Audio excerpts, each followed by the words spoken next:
از آداب نماز. نماز عبادت بزرگی است که مسلمان با قلب و بدنش متوجه الله تعالی می شود.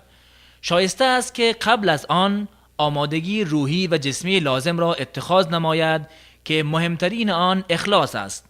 به این دلیل که الله تعالی فرموده است: امر نشدند مگر اینکه الله را عبادت کنند، دین را خالص برای او بگردانند و نماز را اقامه کنند و زکات را بدهند.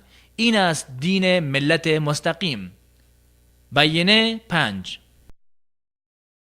و از آداب نماز همچنین اسباغ وضوء است، یعنی به وجه دقیق و کاملتر آن را انجام دادن، زیرا که رسول الله صلی الله علیه و سلم فرمودند: آیا شما را به آنچه که با آن الله تعالی اشتباهات را محو نموده منزلت را بالا می کند دلالت نکنم؟ گفتند: آری، دلالت کنید ای رسول الله. فرمودند: در حال مشقت و سختی مانند سرما و غیره خوب وضو کردن و کثرت گامبرداری به سوی مساجد و انتظار نماز پس از نماز، این است رباط، یعنی بستن نفس برای طاعت.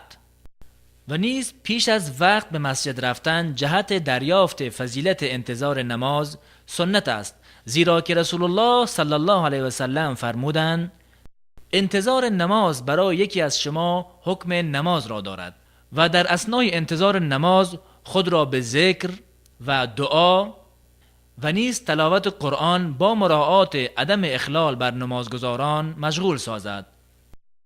و از دیگر آداب نماز این است که هنگام رفتن به مسجد ذکر الله را چنین گوید: ای بار خدایا در قلبم نوری بگردان و در زبانم و در شنواییم و در بیناییم و در عقبم و در پیشم و در پیش رویم نوری بگردان و نیز از فوقم و تحتم نوری بگردان. ای بار خدایا به من نوری عطا کن.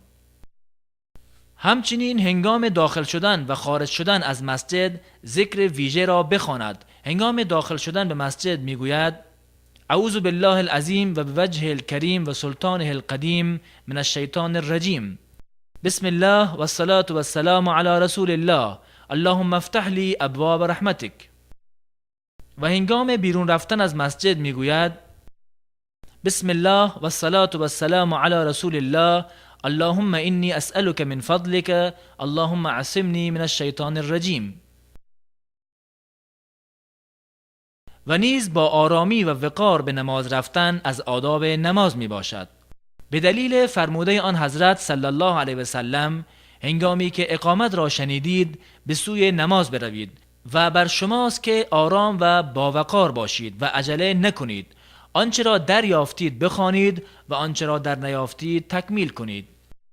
و از آدابی که نمازگزار رعایت کند این است که وقتی وارد مسجد شد ننشیند مگر اینکه 2 رکعت نماز بخواند، به دلیل فرموده آن حضرت صلی الله علیه و سلم: هنگامی که یکی از شما به مسجد وارد شود قبل از نشستن 2 رکعت نماز بخواند.